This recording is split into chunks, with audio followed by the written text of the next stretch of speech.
이름으로 사랑하고 환영하고 축복합니다. 우리 옆에 있는 분들하고 인사합시다. 옆에 있는 분들을 좀 축복하기 원합니다. 당신은 하나님의 걸작품입니다. 이렇게 축복해 줍시다.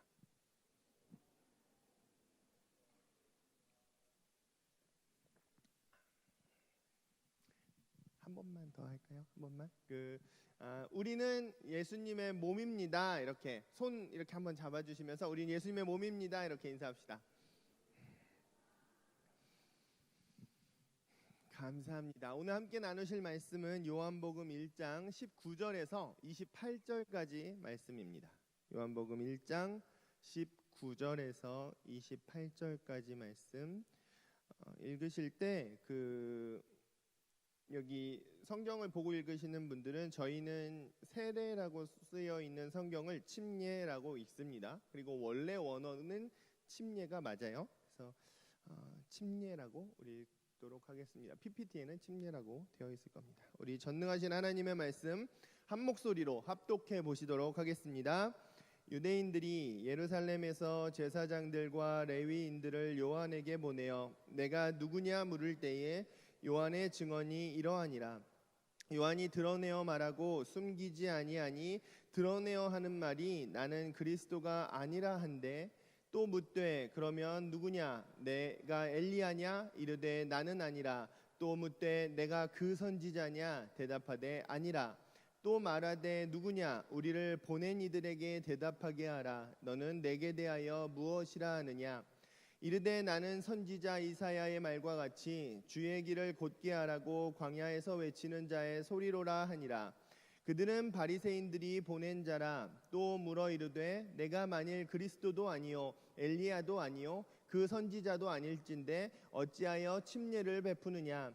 요한이 대답하되 나는 물로 침례를 베풀거니와 너희 가운데 너희가 알지 못하는 한 사람이 섰으니 곧 내 뒤에 오시는 그이라. 나는 그의 신발끈을 풀기도 감당하지 못하겠노라 하더라. 이 일은 요한이 침례 베풀던 곳 요단강 건너편 베다니에서 일어난 일이니라. 아멘. 안데르센 동화집에 나오는 미운 오리 새끼라는 이야기 아시죠?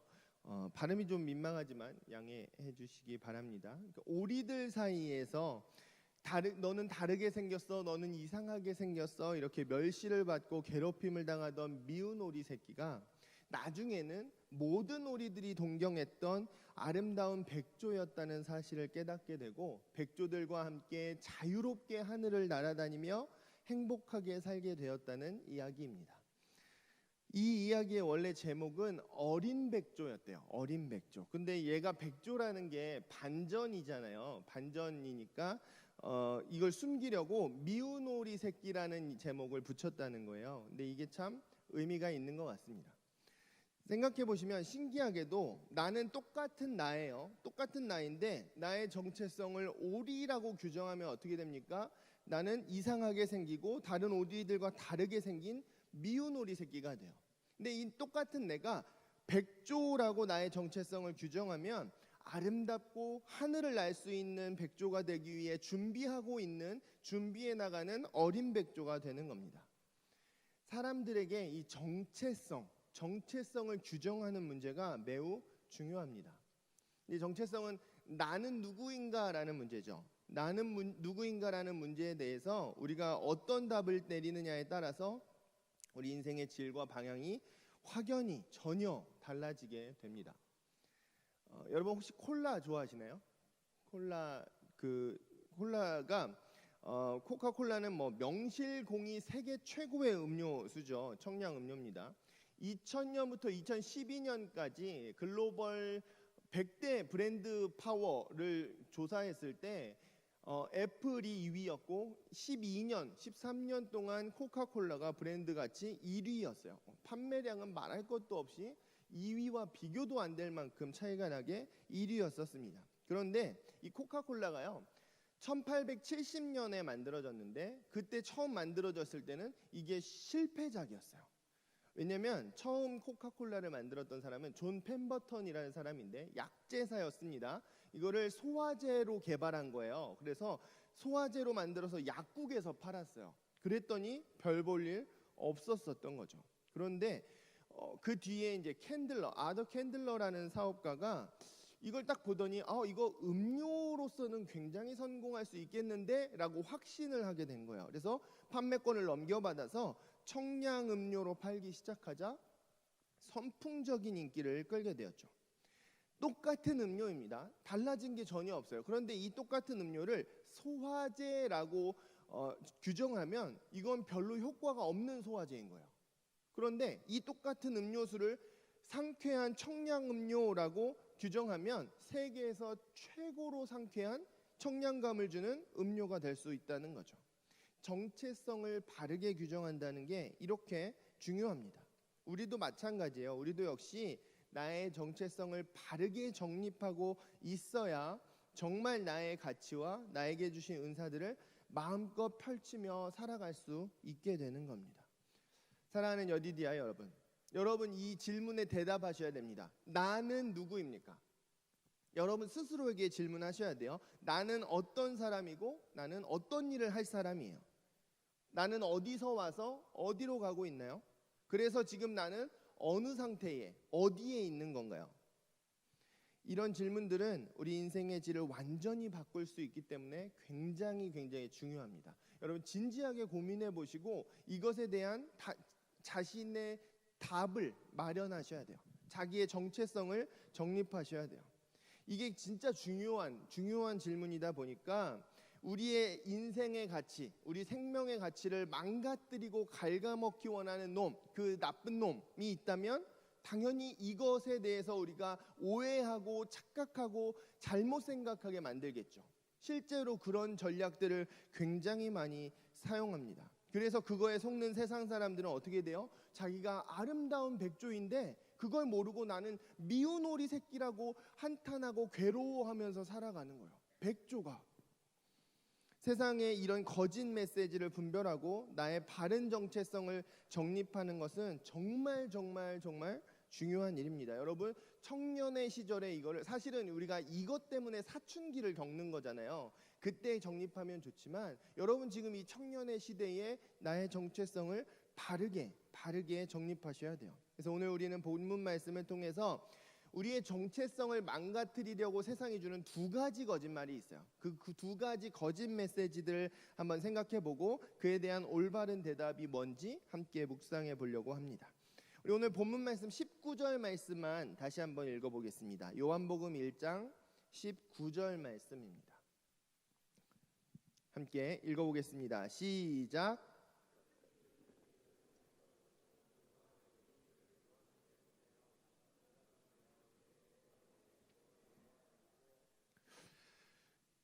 여기 나오는 요한은 요한복음을 기록하신 사도 요한이 아니고요. 침례 요한이십니다. 침례 요한은 일찍 돌아가셨어요. 그리고 침례 요한이 돌아가셨던 그 시점부터 예수님의 공생애가 시작됩니다. 정말 이분은 말 그대로 예수님의 길을 닦으신 예비하신 분이셨어요. 근데 사실 처음에는 그 침례 요한은 예수님의 사촌형이기도 하고 예수님보다 훨씬 더 유명 인사셨어요. 많은 사람들이 침례 요한을 훌륭한 랍비요 위대한 선지자라고 여기고 따랐거든요. 그래서 지체 높은 사람들도 많이 따랐고요. 심지어 성경에 보시면 헤롯 왕, 그 지역을 다스리던 헤롯 왕도 침례 요한의 말을 되게 두려워하면서 들었다, 이렇게 이야기하고 계십니다. 굉장히 말에 권위가 있었던 사람인 거예요. 그랬더니 사람들이 이제 와, 침례 요한 대단한 사람이야 이러면서 슬슬 묻기 시작하는 거죠. 내가 누구냐라고 묻기 시작하는 거예요.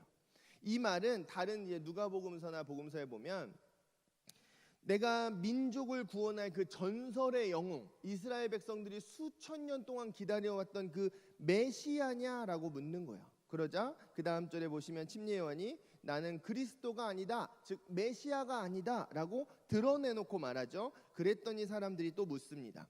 21절 말씀 한번 읽어볼까요? 21절 말씀입니다. 읽어보시죠. 시작.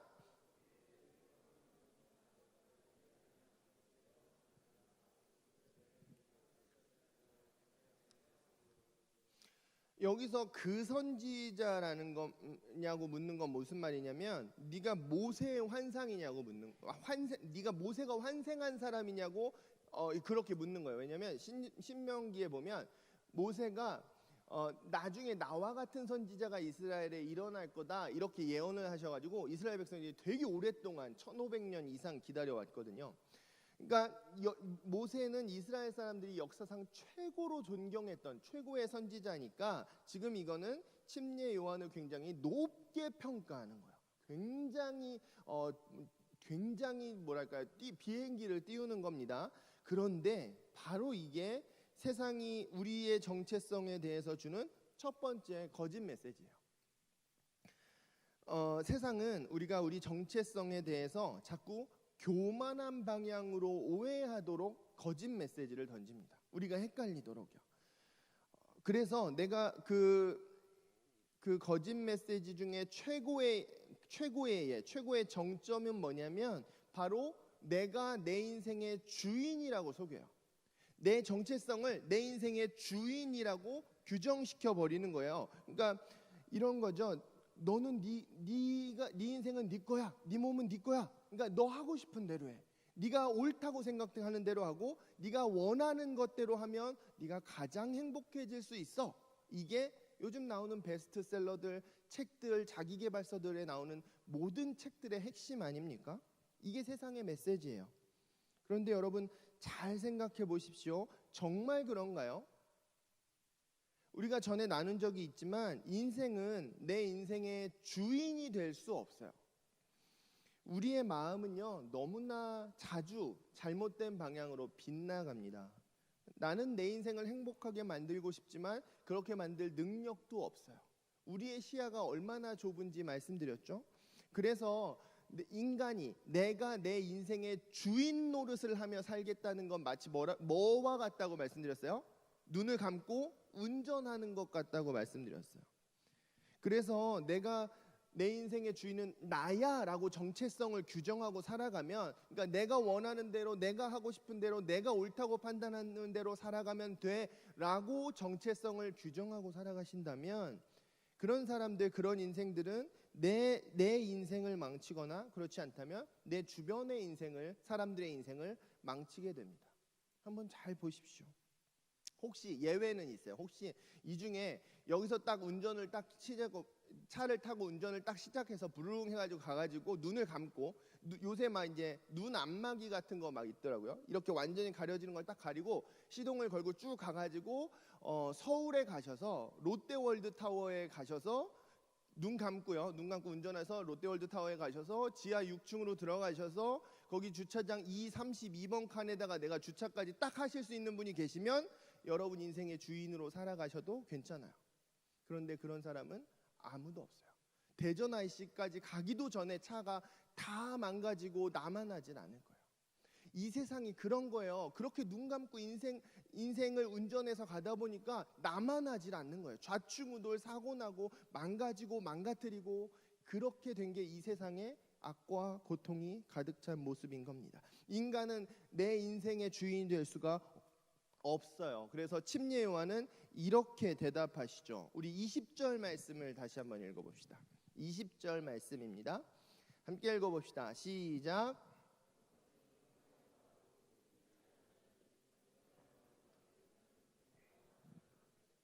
나는 그리스도가 아니라, 이것이 우리가 가져야 할 겸손한 정체성입니다. 우리가 이게 막 교만하다가도 막 두드려 맞고, 막 삶의 고난에 두드려 맞고, 막 절망 가운데 들어가면 좀 겸손해지기도 하잖아요. 그거는 많은 사람들이 합니다. 그런데 잘 나갈 때, 내가 최고로 잘 나갈 때 겸손하는 거는 정말 힘든 일이거든요. 이거는 제가 생각할 때는 아무나 할 수 있는 일은 아닌 것 같고, 굉장히 소수의 사람들이, 은사를 받은 사람들만 할 수 있는 것 같은데, 지금 이 침례 요한은 지금 최고로 잘 나가고 사람들에게 칭송을 받고 많은 권능들이 나타나는 그 시점에 자기가 이렇게 겸손할 수 있는 거예요. 내가 그리스도가 아니다라고 선언할 수 있는 거예요. 혹시 이제 우리가 생각하기에 우리가 사이비 교주도 아니고 누가 내가 그리스도냐 이렇게 생각하면서 살아가냐라고 생각하실지 모르겠지만 그렇지가 않아요. 사실은 우리는 너무나 자주 내가 그리스도야 라고 하나님 앞에 고백할 때 교만하게 고백하고 교만하게 오해할 때가 많습니다. 우리가 예수 그리스도를 믿죠. 그 이름에서 예수라는 이름은 예수님의 인간됨을 나타내는 거예요. 저 이 땅에 거니셨던 그 예수님. 근데 그리스도라는 호칭은 뭐냐면 하나님 예수님의 신성, 그 성자 하나님이신, 그리고 우리가 앞에 요한복음 서론에서 배웠던 것처럼 모든 것을 다스리시고 모든 것의 주인 되시는 하나님이시라는 의미를 갖는 거예요.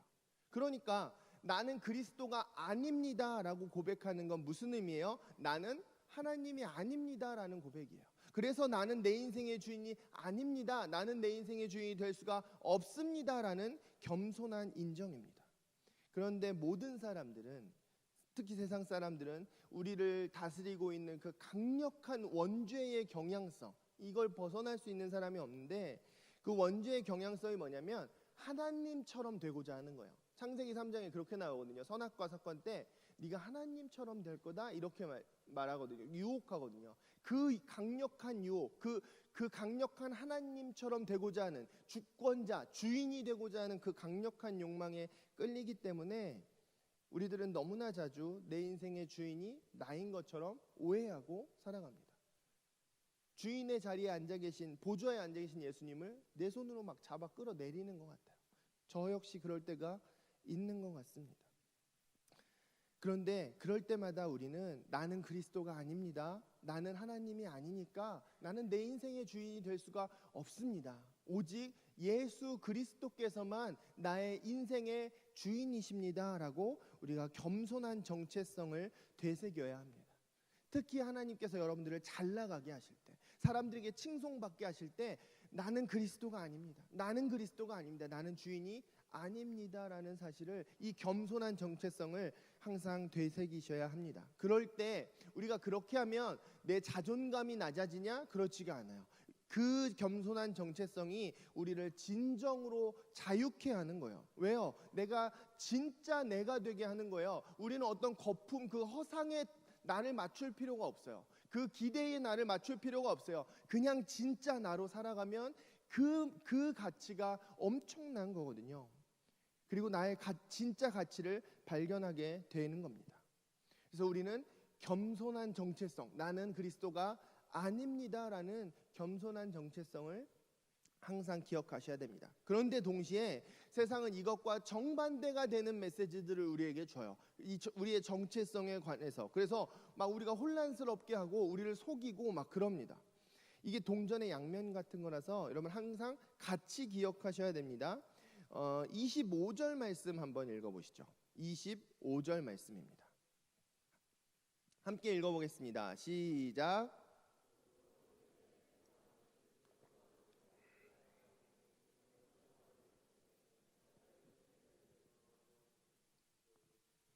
어찌하여 침례를 베푸느냐 이렇게 묻죠. 이 당시에 유대인들에게는 이 죄 문제가 되게 중요했어요. 이거는 아예 사람이 죽고 사는 문제였거든요. 그러니까 죄인이 있으면 그냥 아무나 지나가다가 일반인이면 돌을 던져서 죽여도 괜찮았어요. 죄의 문제가 굉장히 치명적이고 아주 막 엄숙하고 중요하고 무섭고 뭐 그런 문제였거든요. 그런데 이 침례라는 건 죄를 사해주는 그 의식이었어요. 그러니까 이건 아무나 할 수 있는 게 아니고 하나님의 권위를 받은 아주 놀라운 권위를 가진 사람만이 할 수 있는 아주 권위 있고 신성한 의식이 침례였습니다. 이건 아무나 못해요. 뭐 제사장이나 바리새인이라고 아무나 할 수 있는 게 아닙니다. 그런데 지금 침례 요한은 자기가 그렇게 권위 있는 사람이 아닙니다라고 계속 얘기하고 있잖아요. 그렇게 겸손하게 말하면서도 지금까지 계속 침례를 베풀어 왔고 또 베풀고 있단 말이죠. 말은 정체성의 그 인정은 굉장히 겸손한데 이 위대한, 아무나 할 수 없는 이 신성한 일을 계속해서 행하고 있는 거예요. 그러니까 사람들이 이제 이렇게 묻는 거죠. 너 그렇게 위대한 존재 아니라며, 그렇게 신성이 있는 사람이 아니라며, 근데 네가 뭔데 침례를 베푸는 거야? 네까짓 게 뭔데? 이렇게 지금 공격하는 겁니다. 그래서 침례 요한은 저 같으면 욱 했을 것 같은데 더 겸손하게 말씀하십니다. 26절과 27절 말씀 한번 읽어보시죠. 26절, 27절 함께 읽어봅시다. 시작.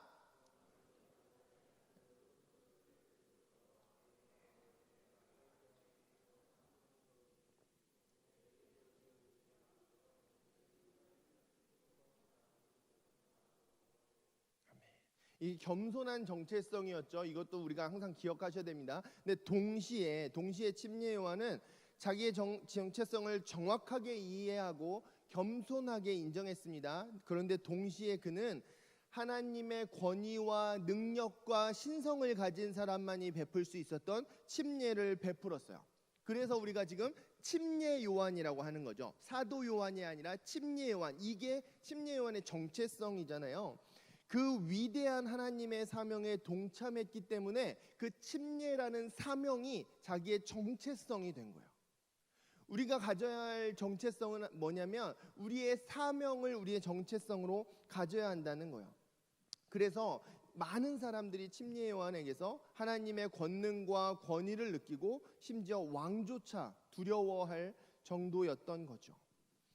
예수님께 침례 요한이 뭐라고 칭찬을 받냐면 이 요한은 여자가 낳은 자 중에, 그러니까 모든 사람이죠. 여자가 낳은 자 중에 가장 큰 자다 이렇게 말씀하세요.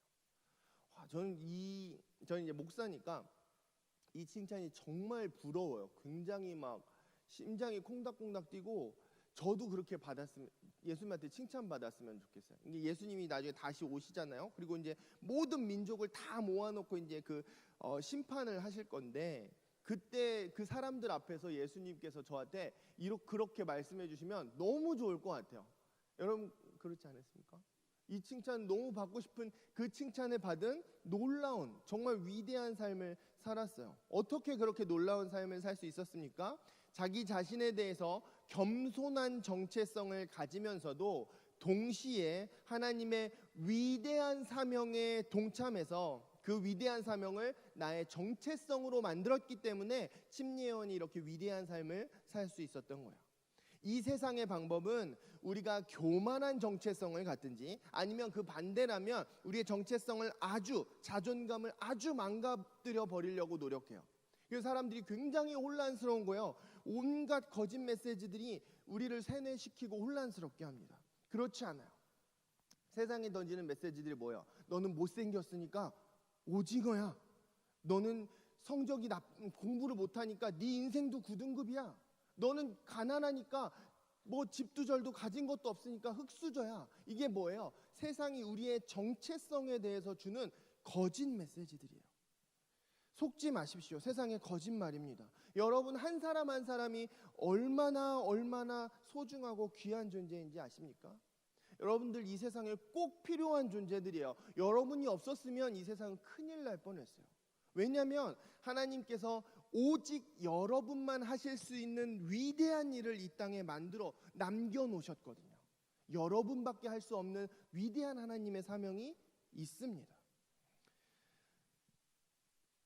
여러분 특별히 여러분이 하나님께 얼마나 사랑받는 존재인지 아십니까? 하나님께서 여러분을 얼마나 귀하게 여기시는지 아세요? 그걸 아셔야 합니다. 여러분은 하늘을 날아다닐 아름다운 백조지 미운 오리 새끼가 아닙니다. 22절 말씀 한번 읽어보시죠. 22절 말씀입니다. 시작.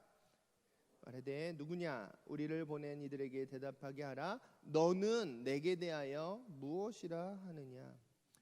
여러분 세상의 거짓말에 속지 마셔야 합니다. 아마 여러분 이미 우리가 속고 있는 부분도 많이 있을 거예요. 그것 때문에 고통스러워한 경험들도 분명히 있으실 겁니다. 세상이 나의 정체성을 망가뜨리고 나의 인생을 갉아먹지 못하도록 하십시오.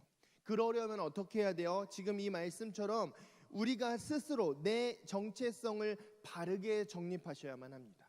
하나님께서 정해주신 그 정체성, 하나님께서 맡겨주신 그 위대한 사명을 나의 정체성으로 삼으셔야 해요.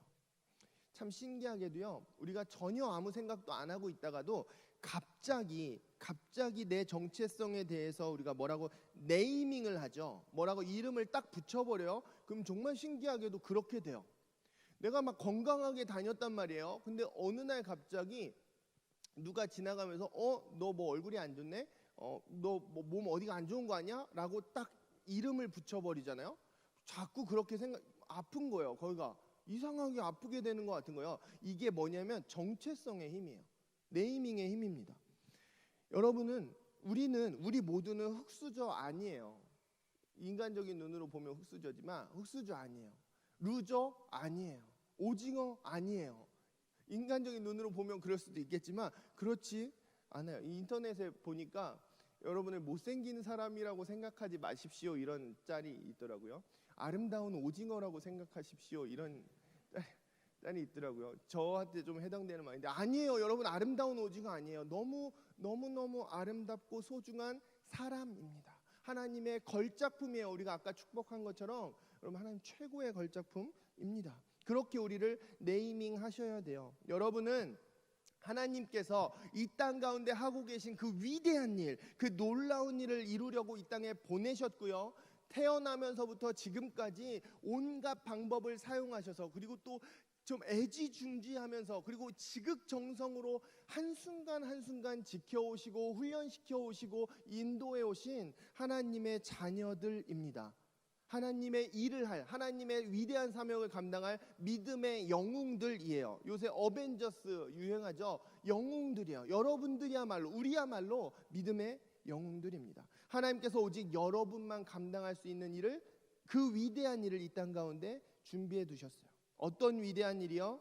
예수님께서 하셨던 것처럼, 우리가 성경에 배울 수 있는 것처럼 나로 인해서 많은 이들의 삶이 회복되고 절망에 빠진 사람들에게 희망을 주어서 그들의 눈물을 닦아주고 그들과 함께 울어주고 그들의 삶을 일으켜 세워주는, 그렇게 하나님의 나라를 확장하면서 하나님께 영광 돌리게 되는, 여러분들로 누군가를 통해서는 이 교회가, 세상 사람들이 지탄하고 혀를 차고 정말 비웃고 있는 이 쓰러져가는 것 같은 교회가 여러분들로 인해서 다시 일어나고 다시 뜨겁게 활활 타오르고 다시 일어나서 이 땅 가운데 하나님의 복음을 전파하게 하는 그런 사명을, 여러분을 위해서 하나님께서 그 위대한 사명을 준비해 두셨습니다. 우리는요, 고작 내 인생 하나 간수하는데 급급할, 나 하나 먹고 사는 거에 급급할 그런 정도의 사람들이 아니에요. 우리는 위대한, 이 세상을 창조하시고 이 세상을 완성하실 하나님께서 위대한 계획을 맡겨주시고 위대한 사명을 맡겨주신 믿음의 영웅들입니다. 그리고 나중에 그 사명을 감당한 뒤에 예수님께서 다시 오셨을 때 그 하늘의 심판자리 앞에서 영원한 상급과 놀라운 면류관, 그 금면류관을, 하늘의 상속자들이에요. 하나님의 자녀들입니다. 그게 우리의 정체성입니다. 그 사명, 그 위대한 사명을 여러분의 정체성으로 만드셔야 합니다. 이 위대한 일보다 더 가치 있고 위대한 사명은 없어요. 나중에 때가 되면 하나님의 모든 사람들, 지금 세상 가운데서 희희낙낙하고 혹은 교회를 비웃고 있는 모든 이들이 다 함께 보게 될 겁니다. 깜짝 놀라게 될 거예요. 하나님의 위대한 일에 동참하십시오. 그 위대한 일을 여러분의 정체성으로 만드십시오. 우리는 그 하나님의 위대한 일을 감당할 작은 예수들이에요. 여러분, 한 사람 한 사람들이 작은 예수들이에요. 그리고 세상이 감당할 수 없는 믿음의 용사들입니다. 우리 세상 사람들처럼 세상에 질질 끌려가고 세상을 두려워하면서 벌벌 떨 그런 정도의 사람들이 아니라는 거예요. 사랑하는 여디디아 여러분, 제가 진심으로 사랑하는 여디디아 여러분, 이번 한 주 나의 정체성에 대해서 진지하게 한번 묵상해 보시기 바랍니다. 이 문제에 대한 해답이 우리의 삶의 질과를 바꿉니다.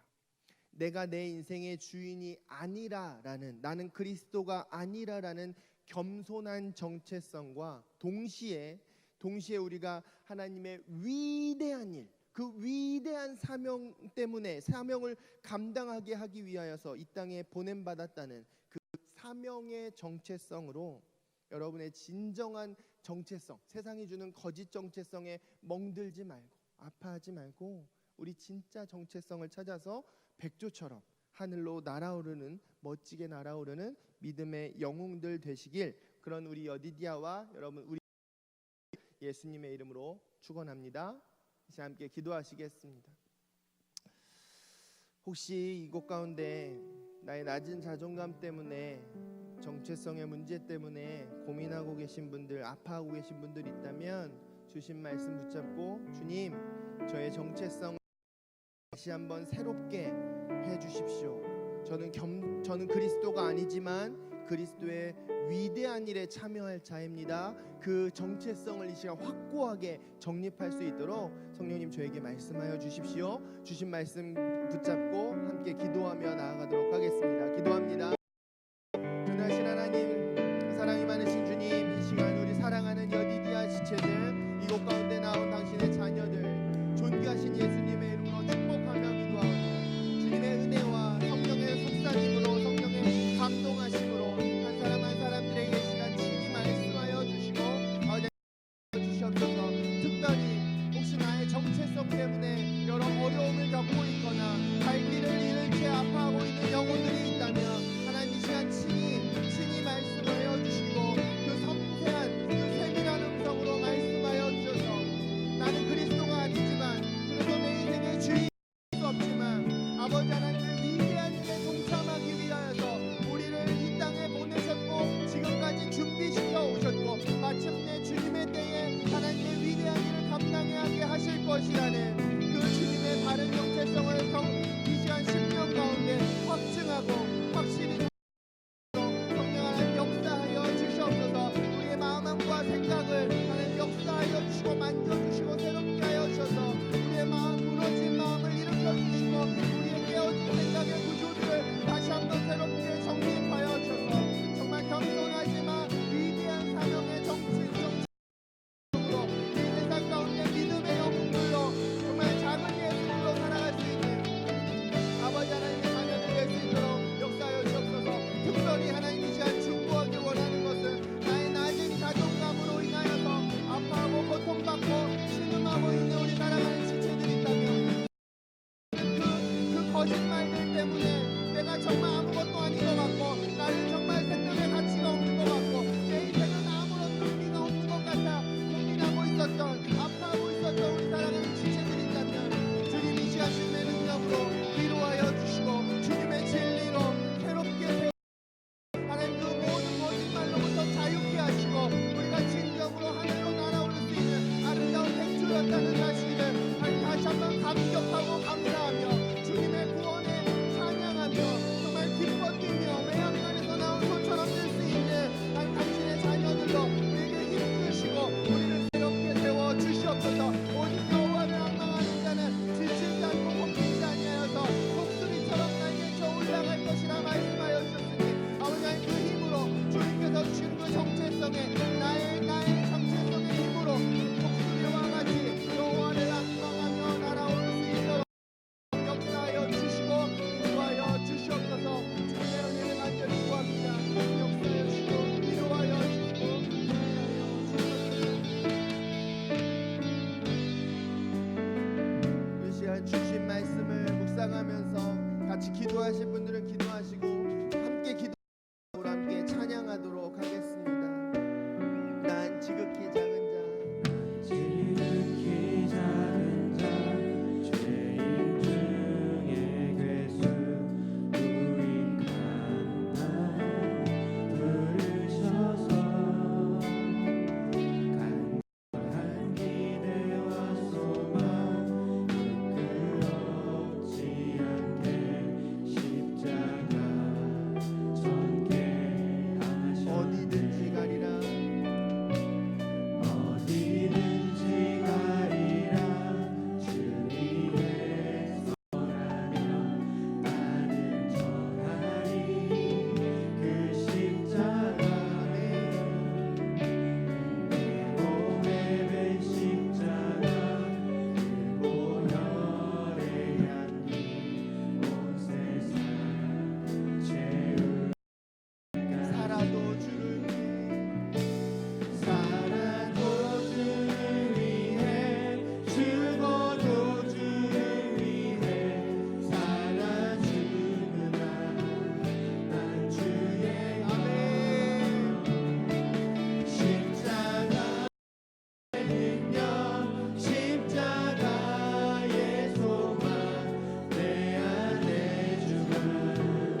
이렇게 무익하고 정말 가증하고 죄인의 괴수라고 고백할 수밖에 없는 저를 구원해 주시고 주님의 그 사랑 가운데 위대한 사명 가운데 이끌어 주심을 감사드립니다.